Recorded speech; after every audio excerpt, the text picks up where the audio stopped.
Welcome back to Yahoo Finance Live, everyone.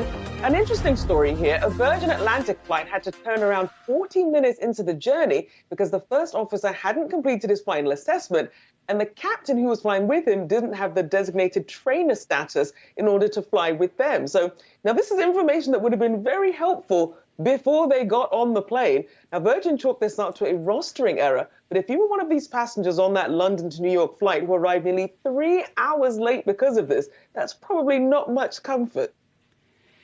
Certainly not a lot of comfort, but I guess you can take comfort in the fact that they did turn around, even though they were 40 minutes into the flight. So it's great, Rachelle, that they realized this rather than 3 hours into the flight when they're in the middle of the Atlantic. So I think we can give Virgin a little bit of credit for that. But it is Jobs Day, so this does bring up the issue of labor shortage. And we certainly know that pilots, it's one of the sectors, one of the industries that has been severely hit by this. We've seen a number of airlines being forced to cancel flights. They simply cannot find the workers that they need. So Virgin saying that this was a rostering error, but you also have to question about whether or not more of these airlines are being faced, not that they would put anyone in this position, but they're being faced with these tough decisions. Pilots are overworked because they simply don't have the number of pilots that are needed for the flights these days.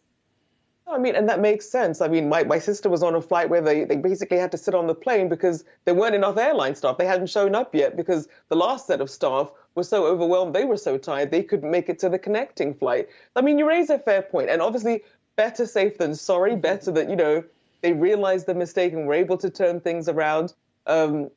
Obviously, probably should have done a little more in terms of checks and balances before people got on the plane. But better safe than sorry. And we do have to sympathize. A lot of these airline staff, it's been a tough couple of years for them.